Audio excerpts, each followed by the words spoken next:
conociendo mis cosas.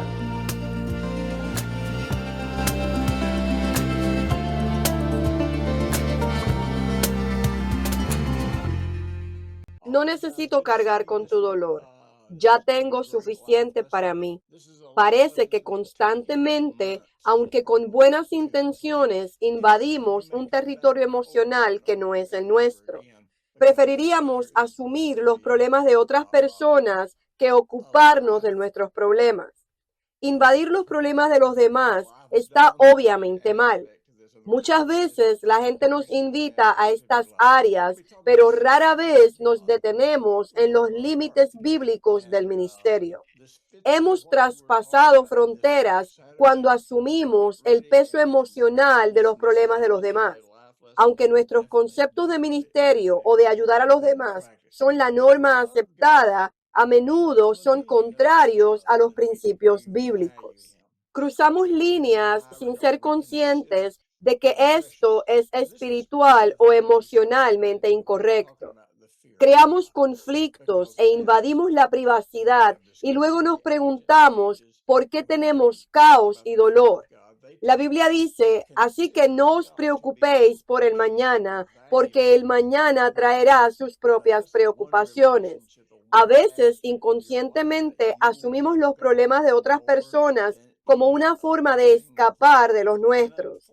Las investigaciones indican que para sobrevivir, nuestras mentes deben crear distracciones de los problemas que tenemos que enfrentar y que le tememos enfrentar. Obviamente, esa negación no reduce el dolor en nuestras vidas, simplemente nos impide enfrentar lo que creemos que es demasiado doloroso. Para algunos, la alternativa aceptable es trabajar demasiado.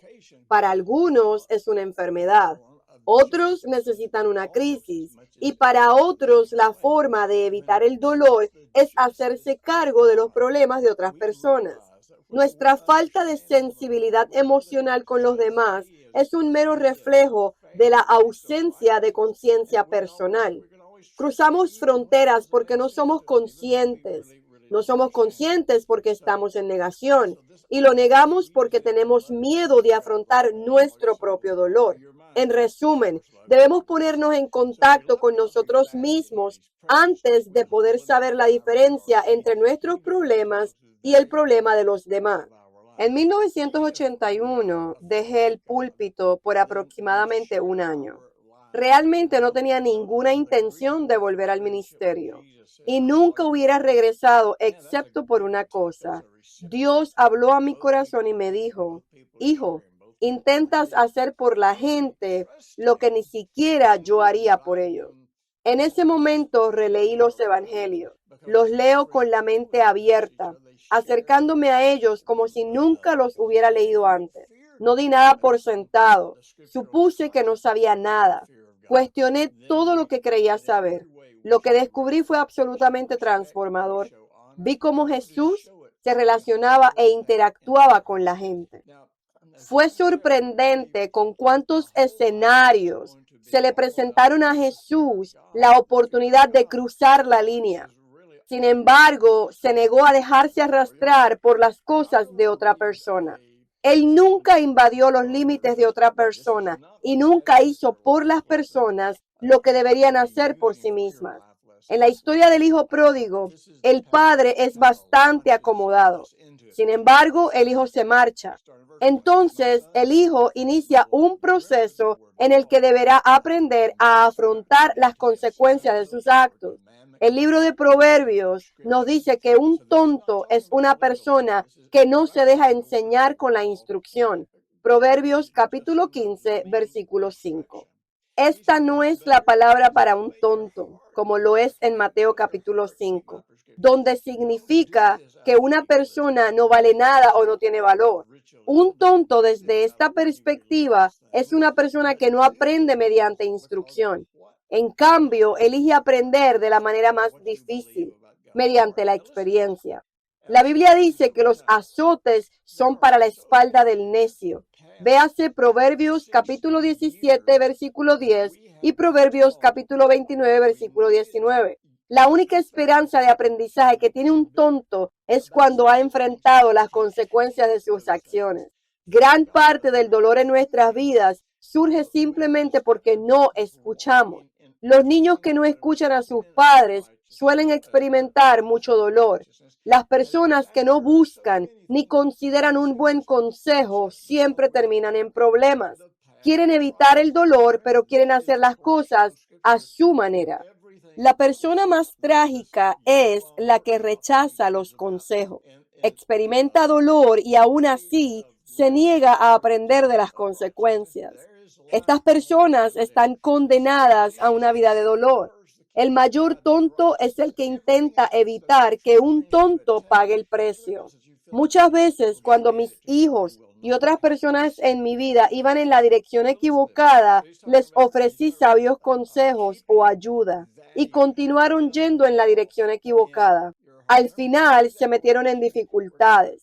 En ese momento, las actitudes humanistas me harían sentir en la obligación de rescatarlos. Sin embargo, hacerlo violaría todo lo que las escrituras me enseñaron sobre la sabiduría y las relaciones. Aún así, muchas veces intervine para que no sufrieran las consecuencias de sus acciones y elecciones. Entonces me pregunté, ¿por qué nunca crecieron en esa zona? ¿Es su problema? No, es mi problema. Cuando crucé sus límites personales, convertí su problema en mi problema. Me negué a permitirles pasar por un proceso en el que tuvieran que afrontar las consecuencias de sus acciones y así poder aprender. Les impedí aprovechar la única oportunidad real que tenían para aprender. Los rescaté. Volvamos a la historia del hijo pródigo. El padre del hijo pródigo tenía los recursos para sacarlo bajo fianza, pero no lo hizo. No fue hasta que el hijo empezó a comer comida de cerdos como esclavo, estaba pagando un precio. No fue hasta ese momento que volvió en sí. Las dificultades tienen una forma de ponernos en contacto con la realidad. Las consecuencias son aleccionadoras. Cuando las personas enfrentan sus consecuencias, libres de nuestra intervención, recurren a Dios. Entonces Él tiene la oportunidad de convertirse en su maestro. La gente aprende a través de las consecuencias. Lo llamamos amor cuando intervenimos. Tomamos decisiones por ellos y nos metemos en medio de sus asuntos. Pero el amor se basa en la verdad. Cuando violamos los principios de las Escrituras, no es amor. El juicio nos haría decir, tomé malas decisiones y ahora Dios me está enseñando una lección al hacerme sufrir. Este tipo de pensamiento es una continuación de la tontería. Sigue siendo una negación de que estas consecuencias son el resultado directo de mis acciones y que Dios no tiene nada que ver con ello. Por supuesto, Dios siempre está ahí para sacarnos, pero nunca es Él quien nos hace sufrir. Más bien, Él siempre está listo para ayudar cuando nosotros estamos listos para recibir ayuda, pero nunca nos impone su ayuda. Perseguimos a las personas y tratamos de ayudarlas a solucionar sus problemas y situaciones que no deberíamos. Y cuando las cosas no salen como queremos, decimos, me estás haciendo infeliz, lastimándome. La verdad es que no estamos contentos porque hicimos nuestras las cosas de otras personas. Estamos experimentando el dolor de su necedad porque cruzamos un límite que no deberíamos haber cruzado. Nunca podremos ministrar a personas a quienes juzgamos. En el momento en que juzgamos, pronunciamos una sentencia. Esa sentencia puede ser arrepentimiento o puede ser castigo, pero ya sea bueno o malo, ahora seguimos nuestra propia agenda. 12. Ahora, como responden, es sobre nosotros. Nos hemos incluido emocionalmente en la ecuación de sus vidas. Ahora necesitamos que actúen según nuestro criterio. Si no lo hacen, es una violación contra nosotros. Debemos aprender a dejar que las personas vayan a Dios y resuelvan sus propios problemas a su debido tiempo. Dios es mucho más eficaz que nosotros a la hora de lidiar con las cosas de las personas. Si damos a las personas la verdad en amor y luego las dejamos en paz, el Espíritu Santo puede hacer más en sus vidas que nuestra manipulación y presión. El problema es que no estamos en contacto con nuestro propio corazón ni con Dios en nuestro corazón. Estamos tan acostumbrados a vivir la vida según nuestros juicios que no sabemos dónde paramos y empieza alguien más. No sabemos la diferencia entre sus problemas y los nuestros. Jesús no permitía que la gente lo involucrara en sus cosas. Él no permitiría que la gente lo metiera en los problemas que tenían que resolver en sus propios corazones. Jesús sabía a dónde iba. Él sabía quién era. Su identidad y su autoestima se establecieron debido a quién era Él en relación con Dios. Por lo tanto, la gente no podía involucrarlo en todos sus asuntos personales o religiosos. Nosotros, por otro lado, nos vemos arrastrados a estos temas porque no sabemos quiénes somos en Jesús. Carecemos de un sentido de autoestima basado en la Biblia. No confiamos en el amor y la aceptación de Dios. Por eso tratamos de obtenerlo de la gente. Este comportamiento orientado a las necesidades siempre nos mete en sus cosas.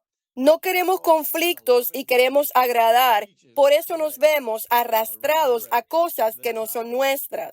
Sin embargo, se convierten en conflictos.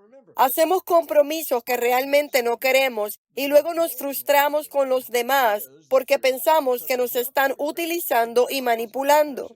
Es sorprendente que no podamos decir no y aún así sentirnos bien con nosotros mismos. No tenemos suficiente paz, alegría o satisfacción en nuestros propios corazones, por lo que pensamos que si de alguna manera podemos satisfacer a los demás, les agradaremos y eso satisfará nuestras necesidades, pero eso no sucede. ¿Por qué dejamos que otros nos atraigan a sus cosas? ¿Por qué tenemos que ser lo que alguien más quiere que seamos?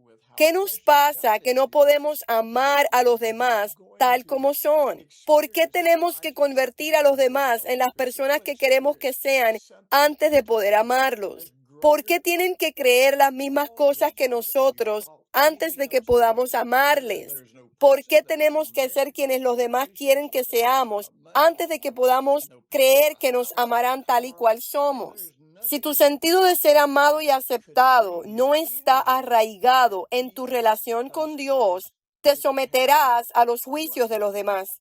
Te faltará la libertad emocional para permitir que otros procesen sus propios problemas con Dios. Si tu necesidad de aprobación de los demás reemplaza lo que sabes que es sabiduría bíblica, entonces terminarás enredando tu vida con sus problemas, haciéndolos tuyos. Déjame darte un consejo útil. Simplemente aprende a decir no.